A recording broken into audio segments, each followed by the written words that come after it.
Hi everyone, so my name is Gretchen Nicholson and I'm going to talk about using Chromebooks in classrooms.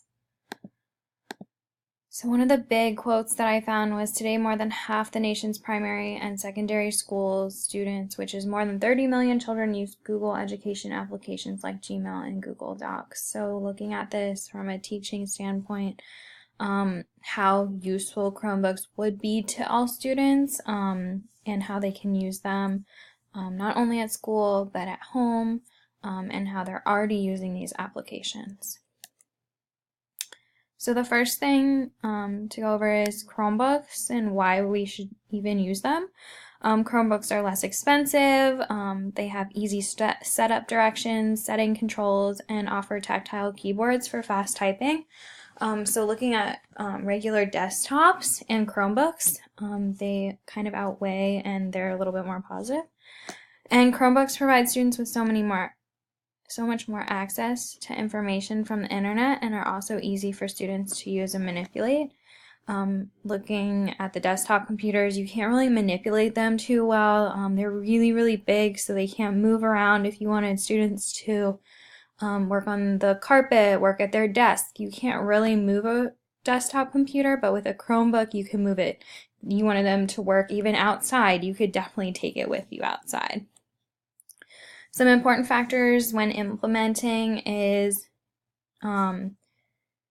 first, teachers need to have a vision for Chromebooks. How should the device be used in each grade level? What are they going to be using? Looking at it from a first grade standpoint, my students still work on handwriting, so therefore they can't really type written responses since they need to work on handwriting. While in fifth grade, they're not working on handwriting, so they're able to type their written responses out. Another important factor of implementing is the reliable connection in the school. So schools' wireless networks have to be able to withstand multiple students on the wireless at a time. So most schools, I know my school has about 500 students. When everybody has Chromebooks, the wireless network needs to be able to withstand at least more than one classroom being on it at one time. So one of the quotes that I found that was really helpful was, if a student cannot afford to upgrade, a school cannot afford to upgrade the wireless network, the school needs to look into staggering the rollout of when grades levels can get them, so that way the wireless network can be worked on. I know my school did this, so it started in 5th grade, then the next year 4th grade levels got Chromebooks, and then slowly it's been trickling down to now where this year 1st grade will get their own Chromebooks.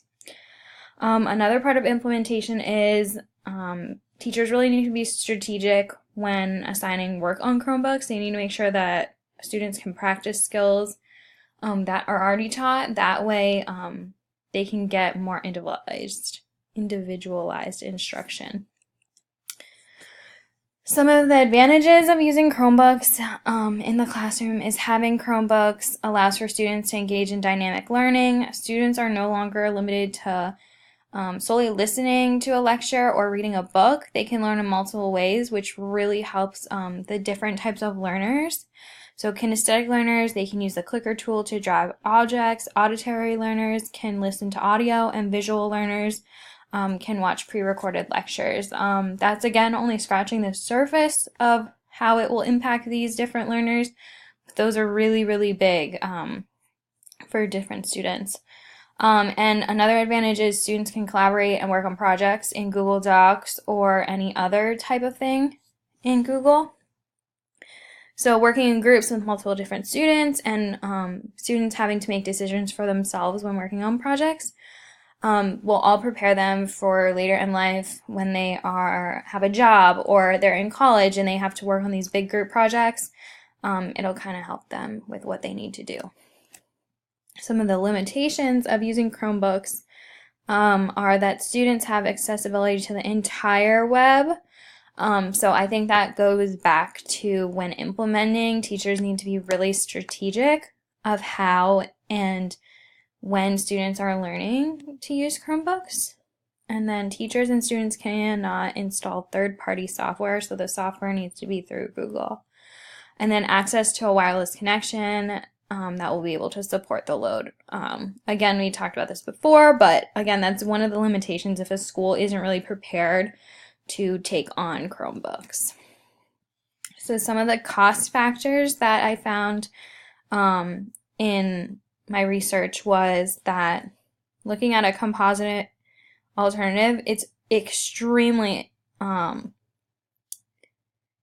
expensive. Even the hardware, it's up to $1,000 in hardware, while the new age Chromebooks are only $280.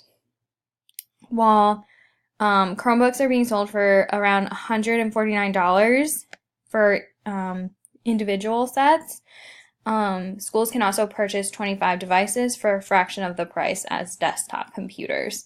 It's also really nice because I know in my room I only have 3 computers that can be used, while when I get Chromebooks, I'll have 18 computers to use. So each of my students will have a one-on-one device. So looking at this breakdown, Chromebooks are extremely less costly than the composite alternative.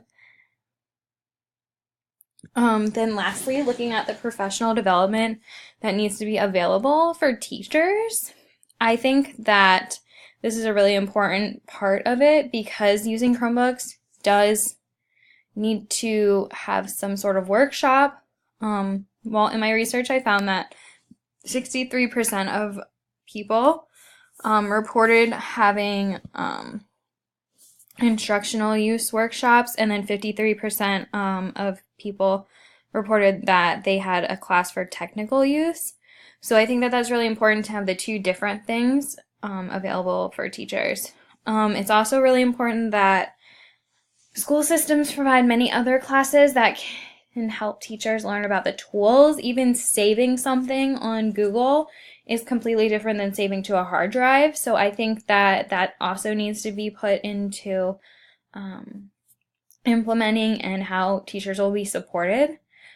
Teachers also have to do their homework in order to keep up with educational innovations and their students. Sometimes I find that my students know how to use things more than I do.